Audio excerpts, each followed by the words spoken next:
Hello, this is Marie Lundi, your partner in everything real estate related. And so let's talk about the next step in the home buying process. And so that step will involve you putting a team together.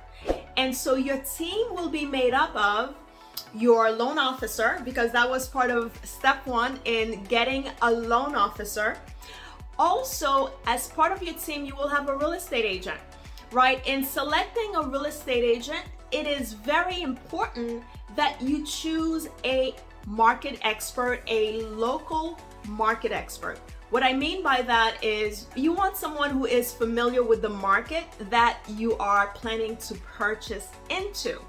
So, you may find a realtor who is a generalist who can show you properties in various counties, but that person may not necessarily know the market trends that exist in very specific markets, and that can be a disservice to you.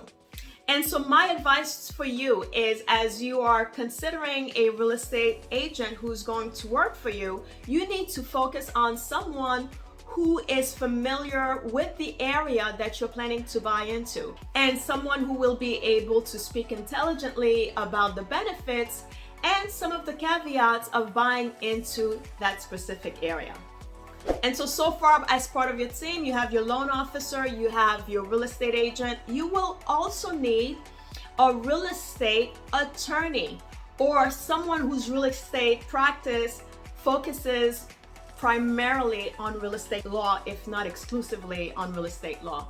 And the difference comes in when you're working with that person and you try to place a call or you send out an email.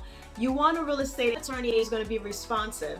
And if that attorney is a litigator, that person may spend a lot of their days in court, right? And you may not be able to get a hold of that person during normal business hours because they're in court, versus someone who does real estate primarily.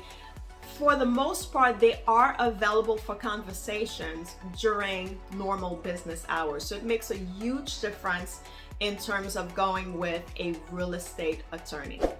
You will also need, as part of your team, an inspector, right? An inspector, once again, you want someone who has experience. Being an inspector, you also want someone who is very familiar with the area that they're inspecting. Believe it or not, some areas are more prone to certain things. For example, some areas are more prone perhaps to having asbestos in the environment. Some areas have wells or underground oil tanks on the premises.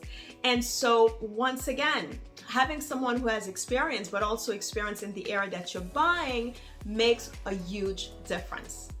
And so in putting your team together, don't be nervous. Your real estate agent, if that person is an experienced real estate agent, they will be able to provide you with recommendations, right? They will be able to recommend an inspector, a real estate attorney, a loan officer for your consideration. So you don't have to do the heavy lifting on your own. Your realtor should have vetted many of the vendors in the area and be in a position to recommend these folks to you. And so I hope that this information was helpful. Stay tuned for the next step in the home buying process.